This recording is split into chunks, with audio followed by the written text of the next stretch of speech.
Yannick Agnel qui décrochait la médaille d'or sur 200 libres à Londres, qui décrochait une autre médaille d'or avec le 4 x 100 libres, qui était médaillé d'argent avec le 4 x 200 libres. Lui aussi de réussir une belle perf devant le public français. Yannick Agnel à la ligne d'eau numéro 5 qui sera juste à côté d'Ahmed Matliti, le Tunisien. Non, il est à la 4, Yannick Agnel. Il sera juste à côté d'Anthony Pagnier à la 5. Et de Benoît Debast à la 3. Matliti ne nagera pas cet après-midi alors qu'il a fait le meilleur temps des séries. Et Yannick qui s'est promené ce matin en 3,44. Alors quand on interroge Fabrice Pellerin sur les objectifs de Yannick dans ce 400, c'est simple, il dit il va nager dans une fourchette allant du record de France au record du monde. Donc ça ne nous aide pas beaucoup.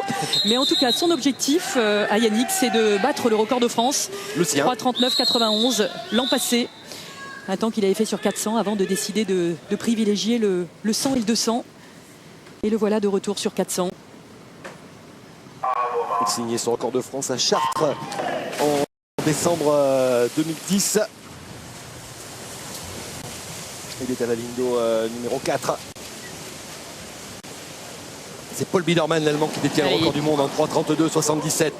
Oui, un record du monde à l'époque des combinaisons. Et Fabrice me disait justement qu'il avait les moyens, Yannick, effectivement, s'il travaillait davantage le 400, d'aller chercher le record du monde, hein, ce temps de 3,32. Il part vite, il part et pour très ça, vite. il faudrait, je peux vous dire qu'il part très vite. 24-28. Ah, c'est monstrueux, hein, au premier 50. Biedermann était passé en 25-48. Ouais. Et écoutez, on va suivre là ces temps de passage. Mais s'il passe moins d'une 46 au 200, il est dans les temps de passage pour battre le record du monde. C'est ce que m'a confié Fabrice tout à l'heure. Oui, et si je peux me permettre, on connaît Yannick qui fait de très très gros retours. Et là, on le voit partir très vite. 50-80. Biedermann était passé en 52-62 pour établir son record du monde à Berlin en 2009. Et là, on va voir dans le deuxième 100 mètres s'il va être capable de maintenir la vitesse. C'est vraiment au 200, hein, au 200 qu'on va être capable de voir si effectivement il est dans les temps du record du monde. Alors il va passer aux 150 mètres en 1,17,68. Il a près de 2 secondes d'avance sur les temps de passage de l'Allemand. Paul Biedermann, champion du monde en titre, qui avait réalisé son record du monde à Berlin lors de l'étape Coupe du Monde de novembre 2009.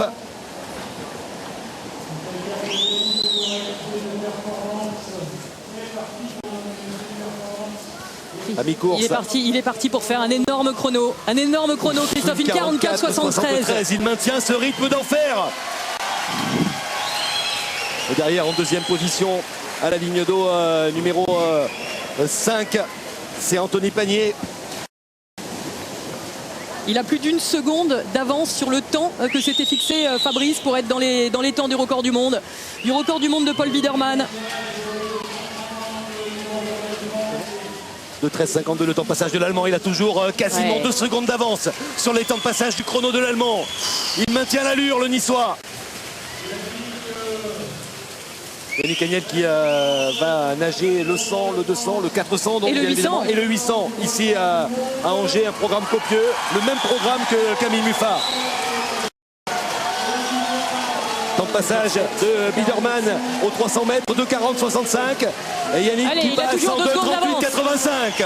Toujours près de 2 secondes d'avance. Et il a encore de l'énergie. Il peut tenir jusqu'au bout. Le chrono 3,32,77. Il a nagé 54 secondes là dans ce troisième 100 mètres. Il faut nager plus vite dans le quatrième que dans le troisième pour battre le record du monde. Allez. 3,7,34 le temps de passage de l'Allemand. Il a toujours une seconde et demie d'avance. Oh, il va frapper un grand coup, Yannick Agnel, dès la première journée des championnats de France. Le champion olympique du 200 à Londres, qui avait préféré renoncer à disputer cette distance, le 400, pour se concentrer sur la distance inférieure. Ça lui avait réussi pour remporter la médaille d'or. Mais il va réussir un grand coup ici. Le chrono 3,32,77. C'est battu. Record du monde. Le record du monde battu par Yannick Agnel de Paul Biedermann. La deuxième course ici à Angers est déjà un record du monde.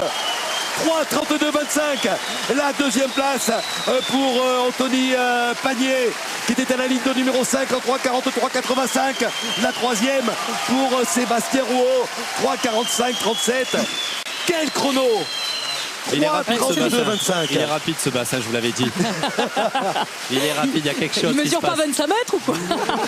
Il est plus court en fait. Vous savez que pour la petite anecdote, Fabrice Pellerin a dit à Yannick Agnel, juste avant l'échauffement, juste avant qu'il se mette dans l'eau pour cette finale, il lui a dit: Yannick, tu peux battre le record du monde du 400. C'est la première fois qu'il lui en a parlé et c'était il y a exactement 1h30.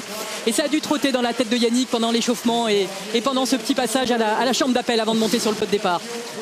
On parlait de la motivation, comment repartir sur une nouvelle saison quand on a réalisé des exploits pendant les Jeux Olympiques. Et voilà la réponse de Yannick Agnel. Il décrochait 3 médailles l'été dernier à Londres. Il décrochait 2 médailles d'or et 1 médaille d'argent. C'est énorme en plus, parce voilà. qu'avec aucun repère, hein, il ne s'entraîne jamais en bassin de 25 mètres, il n'a pas fait 400 mètres depuis 1 an, il s'était focalisé sur le 100 et sur le 200 et c'est véritablement avec ce qu'il a appris sur le 200 qu'il a été capable de faire ce 400 mètres là aujourd'hui. Il améliore le record du monde de Paul Biederman de 52 centièmes, l'ovation du public d'Angers pour Yannick Agnel qui s'impose avec un nouveau record du monde à la clé, 3,32,25. Félicitations. Merci de m'offrir cette interview avec un record du monde, c'est extraordinaire. Franchement, félicitations.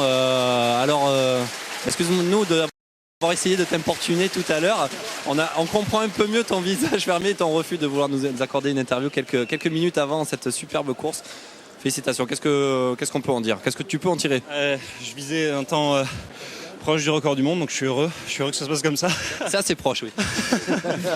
Et puis voilà, ouais, c'est vrai que c'est la raison pour laquelle j'étais assez concentré, assez fermé avec la capuche sur la tête. Et tu as tout à fait raison. ouais, c'est ma manière d'agir. Je te laisse un petit peu souffler. Déjà, moi, ça fait quelques mois que j'ai arrêté l'entraînement. 3,32, faire sur 300, c'est déjà très dur. Donc le faire sur 400, ça tient, voilà, c'est vraiment unique. J'espère que tu apprécies entièrement ça. Ta semaine n'est pas finie, ta saison loin de là, elle commence à peine sur les chapeaux de roue. Voilà, il faut vraiment que tu tempères. Est-ce que tu réalises? Est-ce que finalement tu te fixes pas de limite? Comment ça se passe? Non, je crois qu'il ne faut pas se fixer de limite, c'est ça la clé. Et voilà, tous les jours à l'entraînement, c'est très très dur.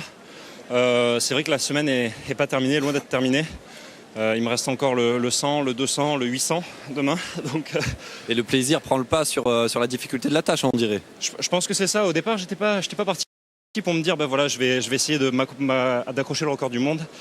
Et je me suis dit mince. Au final, voilà, j'ai envie de me faire plaisir, j'ai envie de nager le plus vite possible. Et voilà, je suis content, je suis vraiment content. Eh bien, félicitations, récupère bien. Et à demain pour de nouvelles émotions alors. 3,32,25. Mais voilà. Il a frappé un grand coup, le Niçois. Il va